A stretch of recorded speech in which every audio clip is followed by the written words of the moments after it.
The killing of the ISIS leader Abu Bakr al-Baghdadi in a US raid in northwestern Syria is a blow against the terrorist organization. While ISIS may have a succession plan in place, it is likely only known to a very small number of the organization's senior leadership.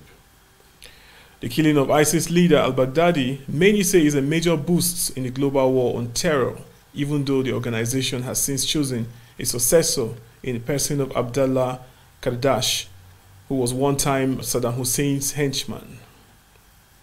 With me to discuss more on this is an international TV journalist with Rudol Media Network in the Kurdistan region of northern Iraq, Reka Aziz. Mr. Aziz, welcome to Security Dossier. Now, Mr. Aziz, what is the mood like in Iraq and, of course, in the Middle East following the death of Mr. al-Baghdadi? Well, Mr. Lawrence, as we know that the Kurds have suffered a lot by the hands of Islamic State in Iraq and Syria. As we know that the ISIS attacked the Kurds in 2014 and killed hundreds of Kurds and displaced thousands others. So the mood of the Kurds right now, Mr. Lawrence, in the Kurdistan region, as part of my city where I live in, is everybody's happy to see that Abu Bakr al-Baghdadi has been killed in a successful operation led by US forces.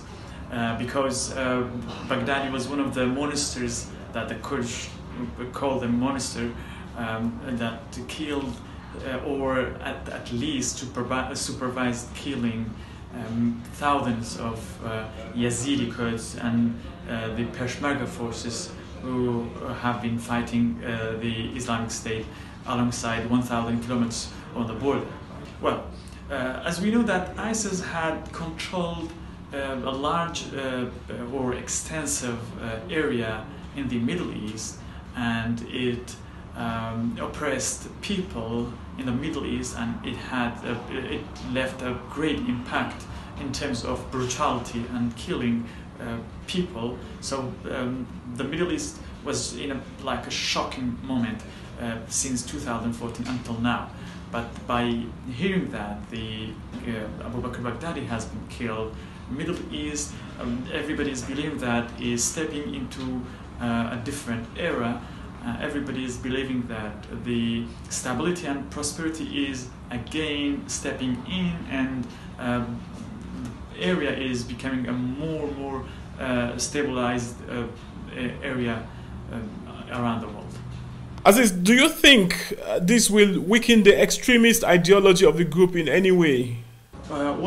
Speaking on weakening the ideology of the extremism in the Middle East and around the world, we have seen extremist groups before in Iraq that their leader has been killed and the group has been eliminated.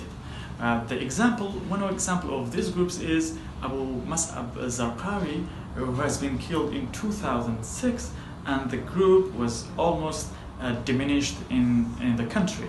And experts and everyone believes that by killing Abu Bakr al-Baghdadi, the ISIS group, is going to be weakened and going to reach its weakest point ever. What is the implication of al-Baghdadi's death in West Africa and, of course, in the Lake Chad Basin, where a cell of the Daesh movement is currently active? Lawrence, as we know that there have been extremist groups in Africa that have rooted from ISIS, or at least had links with ISIS. By killing or by eliminating the ISIS leader, Abu Bakr al-Baghdadi, the finance and the resources that have sent from ISIS to the African groups is going to be cut, and the support that they have received from Islamic State is also going to go away, which means that by weakening ISIS in Middle East, the links and the roots that belong to ISIS in other countries like in Africa and in Afghanistan is also going to be weakened, and that also goes for Europe and other countries around the world. Finally, Mr. Aziz, what do you think is lacking on the part of the Nigerian military to completely root out these insurgents? Well, Abu Bakr Baghdadi was killed as a result of limitless resources and intelligence information that have been provided by the local forces and the allies of US, which means that Nigeria could contribute in a much or larger scale into the fight against the extremism. As we know that Nigeria is suffering from the attacks by Boko Haram.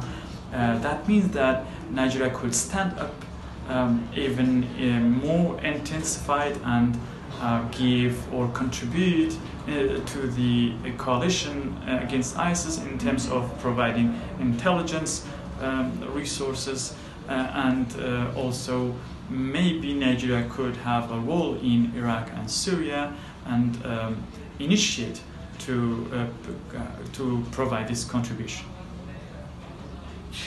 Mr. Aziz Reka, I must thank you so very much for your time and for appearing on Security Dossier today. Thank you so very much. Thank you very much.